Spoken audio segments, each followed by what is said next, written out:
สีดำน่ะดำในมงคลและเมื่อฟ้าควายพ่อแม่พี่น้องมีความสุขกายใจซื้อควันไอ้วะ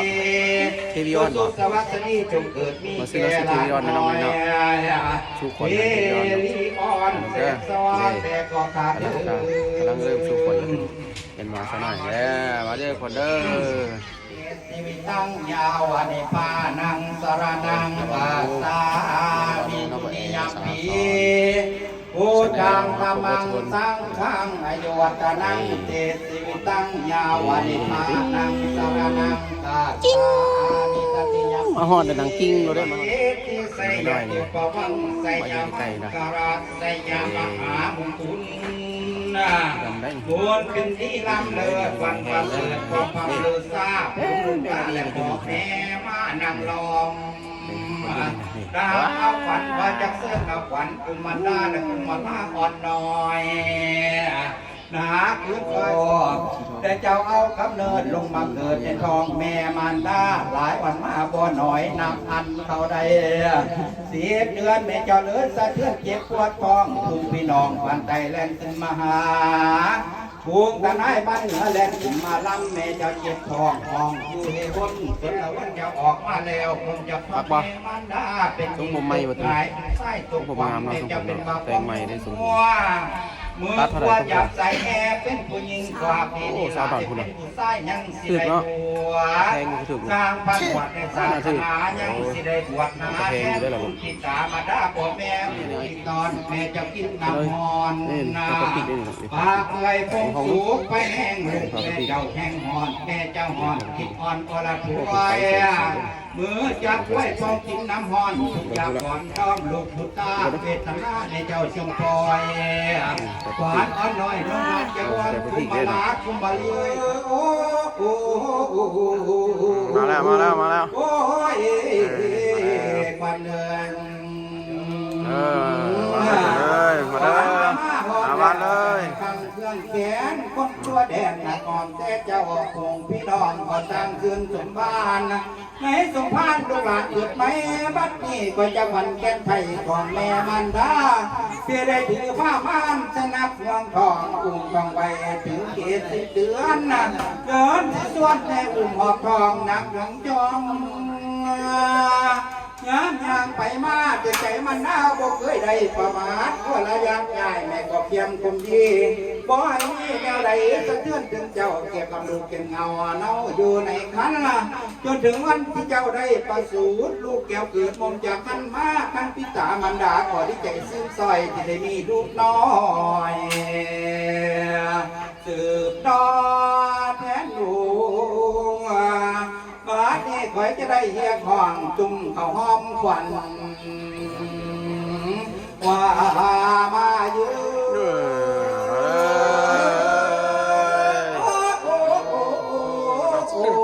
ไปแล้วยังนอนปันเดือน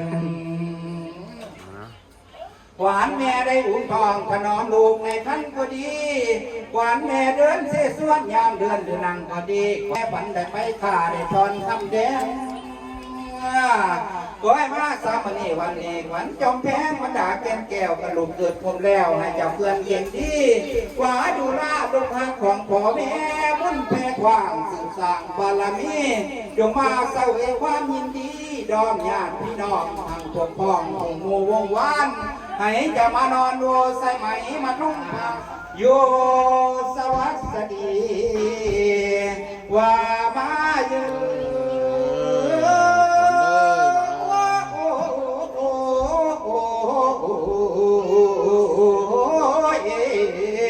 ปันเงิน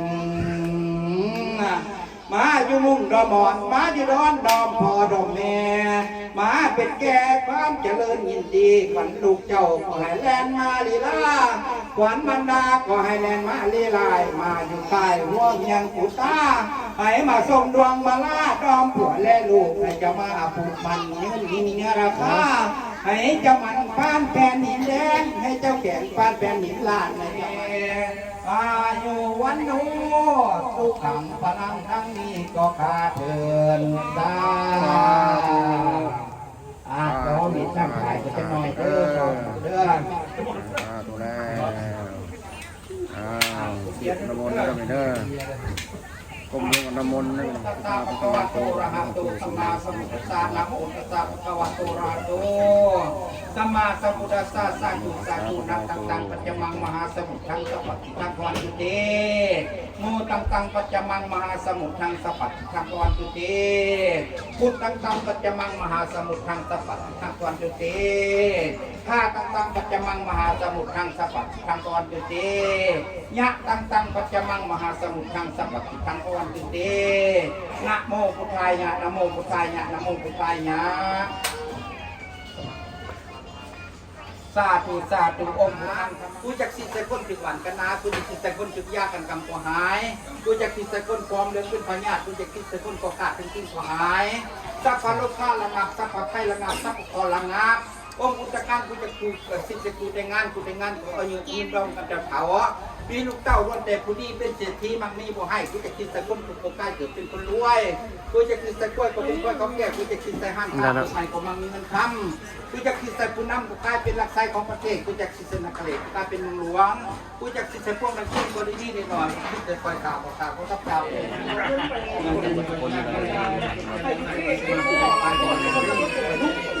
มาเขียนให้เทวิออนกันเลย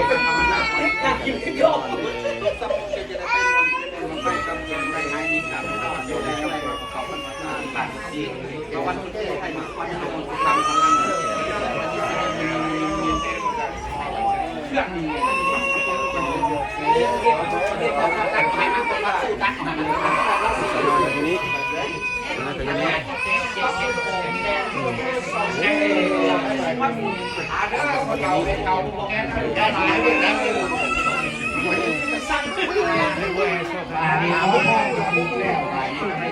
แล้วละมุน